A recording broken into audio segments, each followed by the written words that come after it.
Hai, Assalamualaikum warahmatullahi wabarakatuh. Selamat pagi diucapkan kepada semua murid tahun 2 yang dikasihi Allah sekalian. Okey, apa khabar semua? Ustazah harap kamu semua berada dalam keadaan sihat dan masih lagi bersemangat untuk melaksanakan sesi PDPR kita pada hari ini. Okey, insya-Allah kita akan teruskan lagi pembelajaran kita di unit yang ketujuh iaitu unit elektrik. Okey, seperti minggu lepas kita dah belajar tentang apa?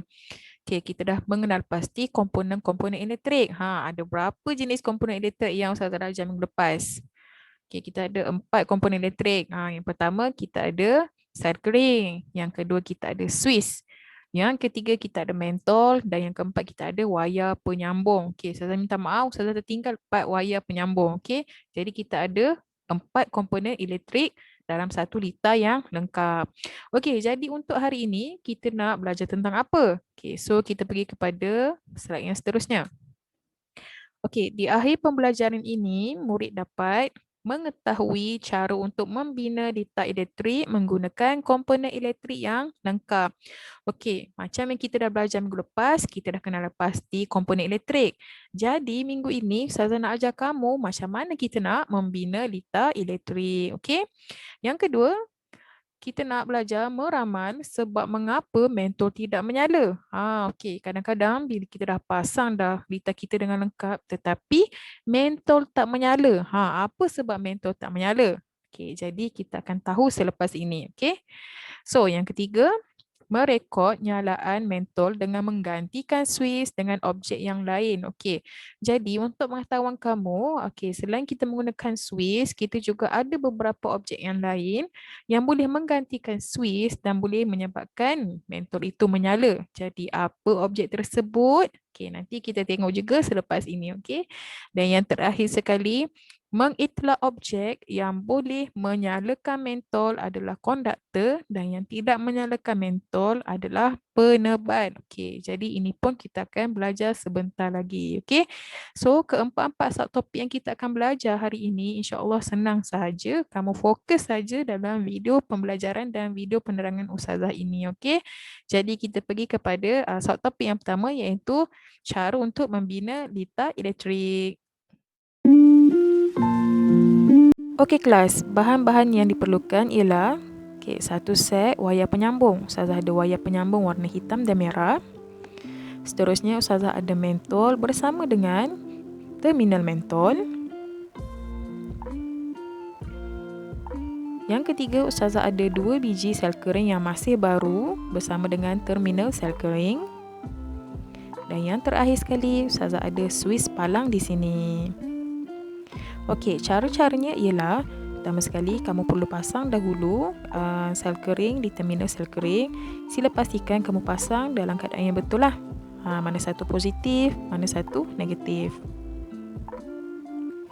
Okey, seterusnya pula Ustazah akan ambil mentol. Okey, Ustazah pasang mentol di terminal mentol. Okey, sila pastikan kamu pasang mentol ini dalam keadaan yang cermat sebab apa mentol ini sangat sensitif. Pasang dengan ketat, okey? Okey, seterusnya, Ustazah akan sambungkan wayar penyambung ini dekat suis. Okey, nampak tu. Sila ikut warna wayar, okey. Kalau wayar tu warna merah, okey, pasang dekat suis yang berwarna merah.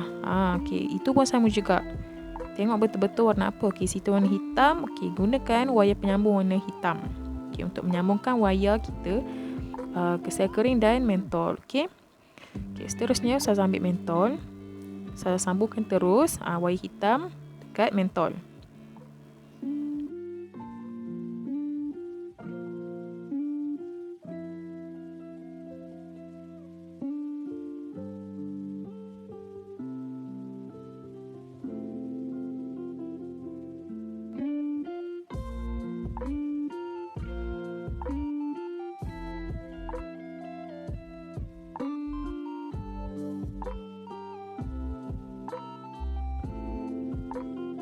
Okey, ini adalah sel kering kita. Okey, make sure kamu sambungkan, kamu lekatkan pengapit tu dekat wayar ataupun dekat dawai sel kering tu. Kalau tak letak betul-betul dekat situ nanti tak menyala.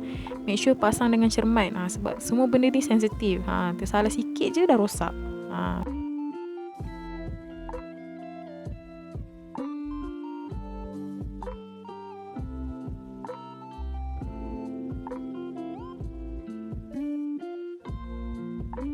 Okey.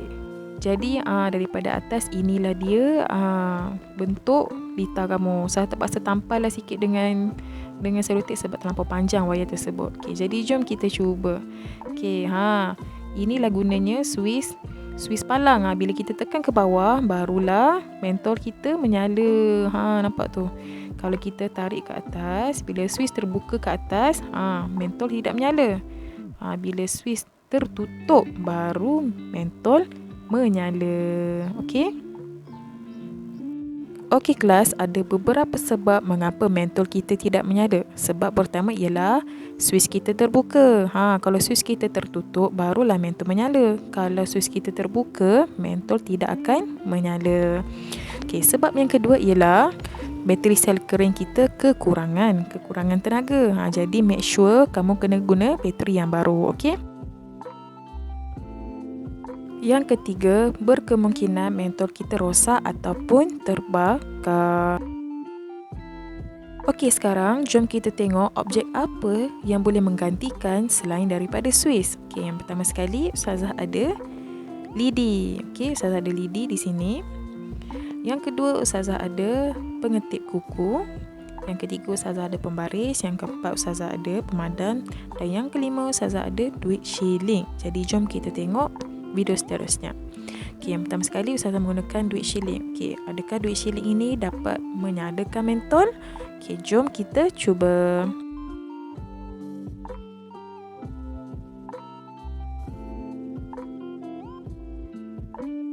Okey, duit shilling ini dapat menyalakan mentol. Okey, kita cuba pula objek yang kedua.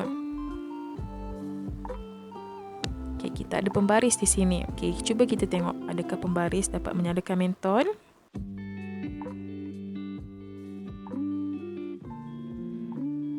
Tidak, pembaris tidak dapat menyalakan mentol. Okey, kita cuba pula objek yang ketiga. Kita menggunakan kepit kuku.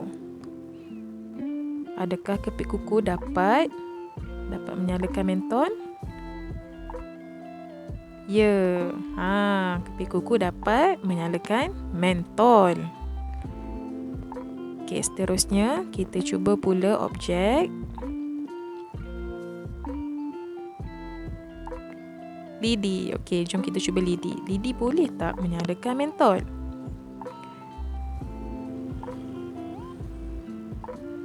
Okey, lidi pun tidak dapat menyalakan mentol.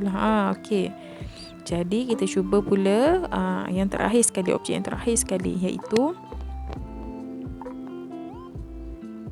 pemadam. Okey, kita cuba pula pemadam. Pemadam boleh ataupun tidak menyalakan mentol.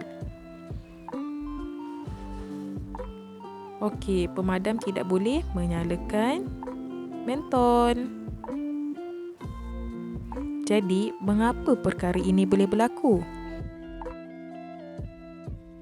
Okey kelas, inilah yang dinamakan sebagai konduktor dan penebat. Jadi, apa itu konduktor dan apa itu penebat? Okey, konduktor ialah bahan yang membenarkan arus elektrik mengalir melaluinya. Okey, seperti dalam gambar ni, contohnya adalah pengepit kuku dan duit shilling. Sebab apa? Konduktor adalah bahan daripada besi. Okey, penebat pula ialah bahan yang tidak membenarkan arus elektrik melaluinya. Jadi contoh dalam gambar ini ialah lidi, pembaris dan pemadam. Senang je, kamu perlu ingat bahan-bahan konduktor dan penebat sahaja. Okey kelas, itu sahaja pembelajaran kita untuk hari ini. Jadi Ustazah harap kamu fahamlah segala input yang telah dipelajari hari ini. Sebarang persoalan atau pertanyaan, boleh WhatsApp Ustazah di nombor yang tertera. Wallahualam. Assalamualaikum.